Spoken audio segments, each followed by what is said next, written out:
Hello and welcome to another episode of Sports and Songs podcast. We're in season 6, episode number 30. Andy, tonight is the songs edition. We're going to talk some songs, do a little music, do a little album review. Today is Yep. June 5th, 2025. It's a band we've done before. It's Black Sabbath. Yeah, we've all heard of them. So, Black Sabbath. Now, the album that we're reviewing tonight is deep cut, deep track. Going back into the archives, and many may not have heard of this or even owned it, but the album Never Say Die was the 8th studio album. And so, Andy, I do have some side notes here to mention that the band was, Yeah. let's just say the band was struggling at this point. This is the 8th Right. album by Yeah. English rock band Black Sabbath, released September 1978, the last studio album to feature the band's original lineup and the last to feature original vocalist Ozzy Osbourne. So we know trouble was happening there. They brought in some additional things, all changed in the different, versions of the Black Sabbath band as we know it, but this is the last of the original. The album received mixed reviews, and critics calling it unbalanced and insisting that its energy was scattered in too many different directions. What's your thoughts on that? I was a little late to the party in this one. What year did it come out again? 1978. Yeah, I was 8. I didn't really care too much then. But when I did listen to it later on, when I learned more music and listened to it, it felt like it was a rushed album. Like, oh, we got to pop an album out or something. Like, didn't feel right. Yep, very good. That's what the critics say about this one. They had a lot going on. Now, this album did get certified gold, and but there was a lot of things going on. Now, here's what Wikipedia says: that at the time of the recording of this album, Black Sabbath's members were struggling with heavy substance abuse. Repeat, heavy substance Understatement abuse. of the year. Now, before the sessions began, vocalist Ozzy Osbourne temporarily left the band and was briefly replaced by Dave Walker, known for his work with Savoy Brown and Fleetwood Mac, which I did not know that little nugget as well. They brought him in. Osbourne left. These guys were dealing with a lot of drugs. A lot of things were going on. Fleetwood Mac did too. So this other guy must hang around those drug bands and It wasn't too much of a notch better or worse, a lesser of two evils. This is recorded all throughout 1978. So these guys were out of control. Osbourne left. They brought in Dave Walker to do some stuff. Osbourne eventually returned. He declined to do the vocals for the songs that were done with Dave Walker there. Yeah. So they get in the recording studio. Dave Walker says, I can help out, get some lyrics down here for some of these songs. Osbourne comes back and says, I'm scrapping those. I don't want anything to do with those things. So he wasn't a happy camper, but it was still Ozzy Osbourne. Now, Ozzy's father died during all this, and that led to further a 3-month hiatus for the mourning and the funeral arrangements. So Ozzy's dad dies during all this. He's heavily into drugs, alcohol. Tensions lingered, it says, especially between Tony Iommi and Osbourne. So it was after this album they said, look, we got to cut ways. You're gonna be fired. We're done. And not really surprising for anyone, I don't think, involved, but lots of things were going on. Now, Ozzy said in October of 1978, talking about this new album after it was released on an interview, he said it's a combination of what we've all been through in the last 10 years. It's very varied. It is a varied album. It's not really scattered like it sounds. But we started playing in blues clubs because British blues, which was early Fleetwood Mac at the time, is how they got their start. So there's a lot of jumping around on this album. It's not really cohesive, but it's still good. I think very, very good. It's just that these guys, there's a lot going on.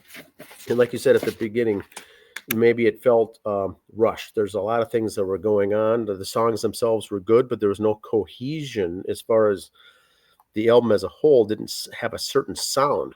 A lot of negative reception. Now, one thing that's good, I didn't know this, despite all the negative reviews, Soundgarden guitarist Kim Thayil cited Never Say Die was one of his favorite Black Sabbath albums. Now, what do you think of that? You know, if you're coming into it late to the party, and this was one of your first albums, I could see that. You know, a lot of it for me, Team Ozzy. I'm on Team Ozzy. You know, Okay. Tony Iommi, not so much. Yeah. So when he said those bad things about Ozzy, I'm like, oh, screw you, Iommi. You don't know what you're talking about. You know, I think that hurt the band for a while. Then the Tony Iommi years before they brought Ronnie James in and stuff. It just it felt rushed. It felt like you could tell the band was almost done. Yes. Okay. But I say that looking back, you know, knowing what I know now when I listen to it, you could tell. If you go to it with deaf ears, you don't know the history of the band, you listen to it, it's not that bad an album. It's kind of all over the place, but okay. There's some Cinderella albums that I like that are all over the place, but I like that about it because I like the band, so I'm okay with that. So it depends on your feeling towards the band too. Sabbath, they're all right. I could live take her, you know, not with them. So that's why to me, I didn't like it all over the place for them. Got it. Well, they get done, you know, recording. It goes out. It's released. They go on tour with a young Van Halen. Yes. There's stories on that tour too. Yeah, that's another show. Lots of stories with that too. But Van Halen just came out with, you know, they just scored a hit in the United States with the cover of the Kinks' "You Really Got Me," and they go on tour at the same time with this British rock band that's all over the place. And you know, good stories ensue. Several U.S. dates of the tour featured the Ramones as an opener. I did not know this as well. They either had a lineup of 3 bands using Van Halen, the Ramones, and Black Sabbath, or just the Ramones as an opener, or you know, or all 3. So that was very interesting. I thought that was sometimes it was a triple bill. Yeah, noteworthy. You know, because they were.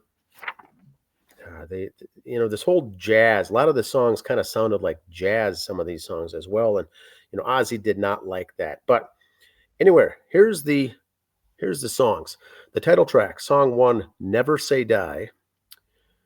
And that was released. That was a single, May of 1978, before the album came out. Never Say Die came out. Then Johnny Blade, and then Junior's Eyes. Junior's Eyes, Ozzy sings, and then they updated the lyrics a little bit after Ozzy's father passed away, and that's a pretty good, you know, lyrics, touching lyrics, I guess. Junior's Eyes, a lot of comments on that on YouTube. People really love that one. And then the next song is A Hard Road. A Hard Road features backup vocals by Iommi, Butler, Bill Ward, kind of different for a song with these guys. A Hard Road with the backing vocals, except, you know, without just simply Ozzy as the front. Next song is Shockwave. Next song is Air Dance. There's some kind of jazz in there. Over to You, another good song. And then there's a break, the instrumental Breakout. Now, Ozzy wasn't there for these next 2 songs and says he refused to sing. He refused to sing anything on Breakout. So they said, let's just release it as an instrumental, a 2-minute, 35-second instrumental. Breakout. Okay. Sounds good. And then finally, the last song is Swinging the Chain. Ozzy says, no, not going to do it. I can't do the vocals for this. So Bill Ward steps up. Bill Ward sings the vocals on Swinging the Chain, and that's a very good song as well. So you're dealing with 9 songs. There's 1 instrumental. It's not bad. The album's not bad. You know, I've read a lot of things this last week. Now, the hardcore fans, Andy, hardcore on YouTube, reading these songs and reading the comments, that this is one of their favorite albums. And some of this stuff, some of these works here, these tracks are masterpieces. The hardcore fans are commenting. Very interesting. I always find that funny when the quote unquote hardcore fans say it's a great album, and the band itself does not like the album.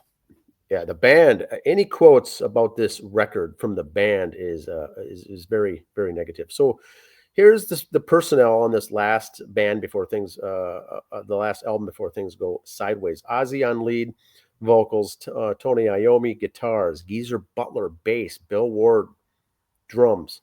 There's some songs that there's a brass arrangement on that instrumental. There's harmonica, there's keyboards. 1978. I think it's a good album. They released the song "Hard Road" as the second single on this. Andy, the length of the album is 45 minutes and 41 seconds. The genre is heavy metal, hard rock, and pop rock. What's your thoughts? Yeah, I'll give you the first two, not that third one. Yeah, and this is late 70s. So, we know with Kiss, with Dynasty, here they kind of move on the direction of jazz. Yeah. But there was all of this other stuff coming into play in the late 70s that bands got laughed at. But everyone was just doing what they could. There was a good quote here by saying, that we did what we could, we did the best we could, and we put our effort into this. People may not agree with it or like it, but there's a lot of things going on when this album was being recorded. A lot of things were going on. By the way, the cover art here is by Hypnosis. The group, the artist, the firm, I think it's an art firm called Hypnosis. They do a bunch of good hard rock classic albums, so they hired them here for this one with the British. What is it? The Air Force here. I'm not even sure, but yeah, that's it. That's the album. I don't know if out of 10 people would give it a 6 or 7 stars out of 10. I don't think it's a 2, but it's, if you like Ozzy's vocals and the musicians on this album is good. I mean, the bass, I still like the bass. The drum work is unbelievable. Very good lead guitars and very good vocals. So overall, I didn't hear of it coming into this review. I liked it. It wasn't a favorite. And I didn't say I'm gonna rush out and buy it, but there's some catchy tunes, and it's some old school Black Sabbath that I did like. Yep. About the tunes. It was a tough one to say. There's very few albums you can say all the songs are good. I think you got to kind of give it a 5 out of 9 or 4 out of 9 because there's 5 good songs out of 9. The other 4 were just like the ones that you didn't like. Yes. I mean, there was like, oh, that song's okay. They were either good or bad. So. Well, good stuff. Leave your comments below if you like it or not. Doesn't matter. Once again, we're not doing album reviews of things or albums that we like or dislike. We're just throwing them out there and doing an honest review and to try to get your thoughts on some of these, some of this work. Boy, 1978, what a time for Black Sabbath. Okay, so we tried to find the odd Black Sabbath album on this one, not the popular ones. So if you got another one in there that you want to throw out to a suggestion for us, like, hey, what about this album? This was, a forgotten album by this band, or not a lot of people like this one. What do you guys think? Drop us a note. Let us know. We'll give it a shout. We do take recommendations and suggestions. Yes. Mm-hmm. Yes, we do. But that's all I got. We'll see you next week. See ya. Have a good one.